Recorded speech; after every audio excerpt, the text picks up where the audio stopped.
my mustache still on? I don't know if it sparkles or tea. I can't tell. Hey everyone, and welcome to W D. for T. Today's tea is mugicha, mugi tea, barley tea. Educate people. Actually, no, today's tea is what are drag kings. Yes. And here's the tea. Not a lot of people know. I know. It's really upsetting how many times I get asked, like, oh, drag kings are real? We're not Santa Claus. Although I was Santa last week. I mean, you were a really good Santa. It was incredible. Taking a box. Exactly. There was a special surprise. Wait, what are drag kings? Yeah, exactly. What is a drag king? What are we? Who are we? Well, there's one that like drives down the road in a straight line, and then one that's not very straight. I think that's it. I mean, that is a beautiful answer. I think a drag king to me is someone who is trying to personify at least in my case, images of masculinity that maybe need to be a little tweaked, you know? Okay. So I like to be a little bit of a jester and with my drag king. I don't know if that's like the proper answer for what drag king is in general, so maybe we should. I really like Bob the Drag Queen's definition of drag. Drag is a form of art that like uses gender roles and gender performance as a medium. Going by that, like a drag king would be using all the masculine version, all the manliness that you can find, and use that in our performances, in our presentation. As we can tell right now. Yeah, it's like chest hair, abs, mustache, you know. Eyebrows that doesn't get plucked, but make it shiny.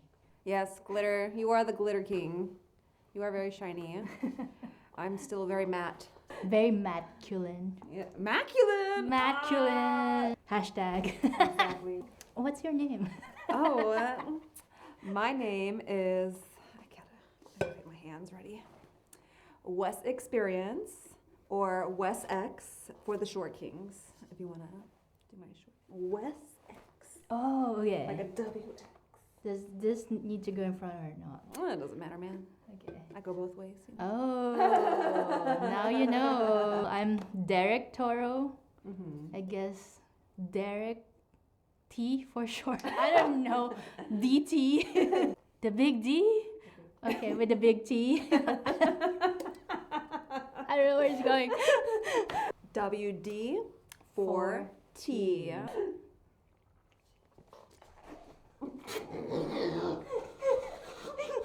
I have drinking problems. Oh my god, my mustache is gonna come off.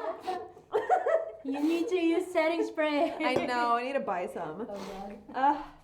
This is why we have tissue somewhere. I'm just gonna use my sock, man. That's drag king, right? Drag kings. What got you into drag? Oh. Is my mustache still on? I don't know if it sparkles or tea. I can't tell. I think it sparkles. Okay. Let's just go with it sparkles. Okay. It's glimmery either way. I'm a working man. I sweat. Yeah, I'm sweating hard. What got me into drag? Oh yeah, my partner Reina. She had an event with her friend Chloe called Q Love, and I did the promo video for them, and we were working with drag queens, and so I was just like amazed at like the artistry of it all. It's like they were told to come in like sakura or like pink spring things, and it was just like everyone was like so on point, and I'm just like, this is amazing. This is art.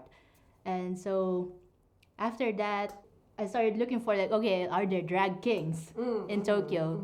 I was told of Kings of Tokyo before, but like they're kind of like having a break because Corona happened. So a lot of the members went home, and I was also joining a ballroom, and I was walking in the realness category. So realness for the butch ones, we try to pass as straight men, and I won like a few of them. Well, and also like what motivated me is like I wanted more representation. If I don't have representation for myself, then I should represent. I mean, I don't think like I'm the pioneer, but I'm just like there's this innate need in me. Like even in my film course before, like my thesis was about like women owning masculinity. Because you know what, masculinity is not just for men. Anyway, It's for everyone. It's for everyone. How did you? Thank you so much. How very considerate to ask back a question. I got into drag by meeting a fellow drag king named Mex Mayhem, and I have been struggling with the idea of masculinity for a while. That's been one of my battles through life, that it's only for the AMAT people to represent masculinity, and that AFAT people are not allowed to have those qualities. So that is something that was an internalized dilemma I've had. So when I saw that there was an opportunity to do drag and dabble more into these forbidden arts, it's not forbidden, that's just, that was my mental problems growing up.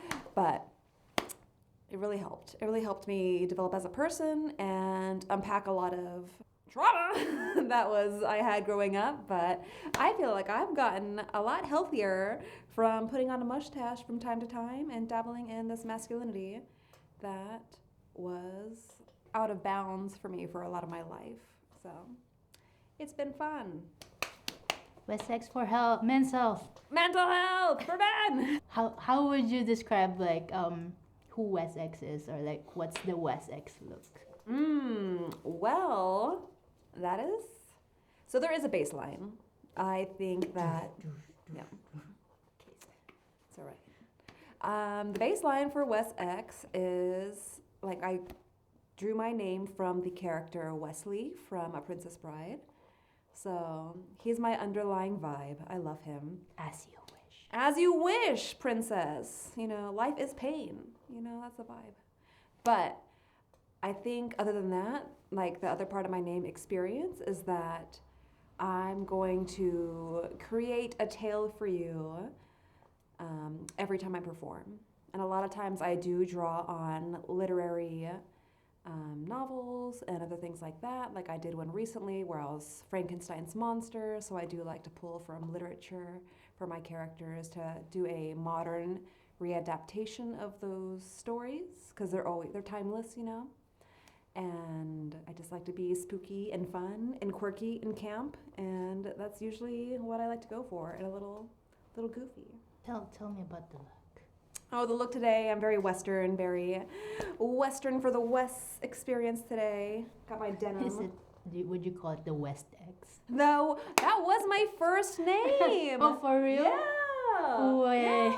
Yeah. Before I changed it to like West X, I was like West X because I wanted to be a cowboy, a little Wesley cowboy. But then I was like, do I want to be a cowboy all the time? That'd be boring.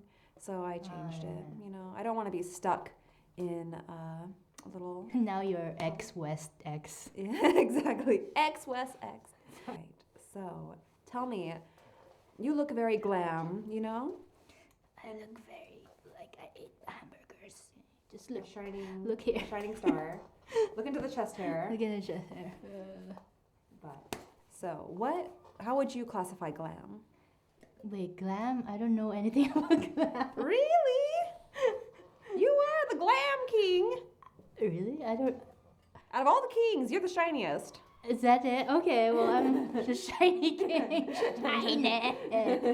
I didn't know anything about makeup before starting drag. Like, I know what a foundation is, what a concealer is. It's like I don't know how to where to apply it, what order and stuff. Like, so I really appreciate Reina for teaching me the ways.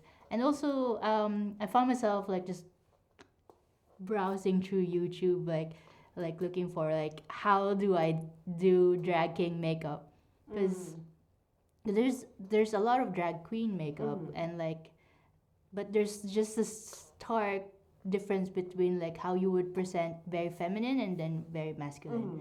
And one of them I learned from all this internet research is the contour.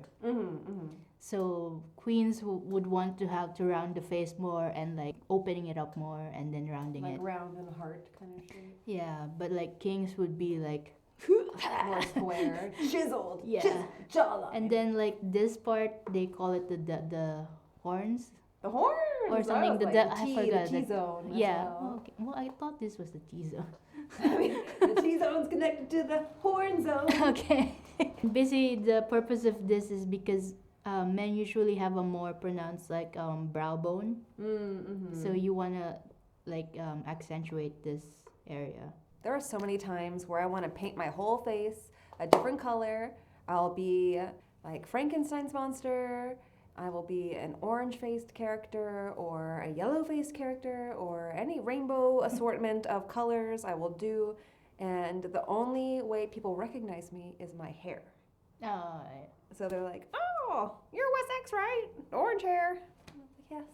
Because sometimes my makeup just changes very drastically. So okay. depending on what character I'm going for in that story I'm telling. So I try to keep my hair.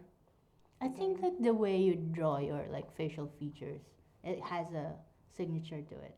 Yes. Recently I've been really into mimicking JoJo's Bizarre Adventure, like lines and looks. So I've been doing a lot of line work on my face recently, which unfortunately I used brown today, so it might be hard to see on the screen, but it's fine. It's 4K. You can see that. You can see all my pores too. But yeah, so it's just like I feel in the learning stage of things. Yeah, at first I was more trying realness, like being very particular about like, oh, like you draw a mustache like this, but then basically what happens is like you look like a man for the person right in front of you, but not the person at the end of the row. Yeah, stage makeup is very different from realness makeup because when those bright lights are on you, they cannot see everything that's happening unless it's very bold and shiny. Shiny. Like your shiny mustache, which is bold and shiny. And yeah, Super exactly, cute. bold and shiny. This is It's for the you. people. Everything I do is for you. It's like this is basically it looks like marker to me, but if it's for the people at the back, it just looks like hair. It does. I mean, I tried doing that once with leg hair, and everyone kept asking me, they're like, "Is that a tattoo?" I was like, thank you for thinking it's so artistic that it's a tattoo, but it's supposed to be leg hair, so it's a leg hair tattoo. If that's what you're asking. Right? Like, my leg hair is already pretty good, but up here on the thighs, I don't have any leg hair up there. I mean, I usually wear pants, so. Right? Like, I want to get more into like ripping off the clothes, because you have a set where you like rip your I pants. do, but there was pants underneath. Pants under pants.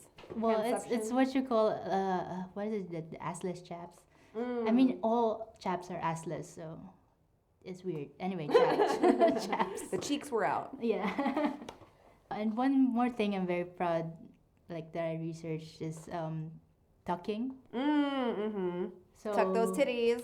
the big D and a big T. Unfortunately, the big T is actually very correct for me. So I really have to like tape it back. Slap them in. Because like if you just bind it, you can't like have this experience. Yeah, and that is incredible experience. Like, I just fake it out. I also had the suit, the silicone suit. It's a struggle to get in it and out of it. Yeah. It's like a proper struggle. It's like being born again or something. Right? How slippery you are at the end of it as well. I think it was February. I was out like in the combini and people are looking at me, and then someone asked me, "Aren't you cold?" And I'm like, "This is the warmest sweater you will ever have." I could roll in the snow right now, and I would not feel a thing. I had like what you call this, the wristbands, and they're kind of like full of sweat already. Cause, Just like wring them out. Yeah, I try to cover like where the necklines are. Yeah. I feel ya. But worth it if you want to have your top off. If you don't want to go to the gym for like 2 years Exactly. and get steroids. Who has that time for that in this economy? Is what I'm saying. I would love. You know what we do in the gym? Hmm. We shoot podcasts in the gym. Just people in the background. Yeah. Because those guys scream. It's so funny. yeah. Cracks me up. Well, that's all the tea, as in time, we have for today's tea topic. See what I did there? You sound like the vampire from Sesame Street. Oh, I can do that next time.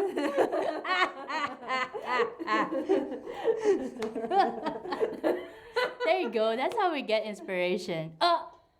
Isn't that what we're gonna talk about next time? Yes, our inspiration. So, tune in next time to WD 40. I'm sorry, did I smash your No. It's okay, my dear. We're not real men.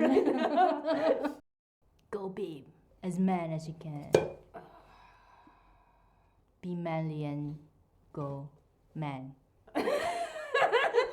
Well, now you know Director has drinking problems.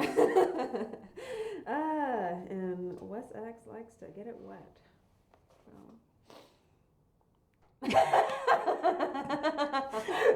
Okay. I'm glad you enjoyed that.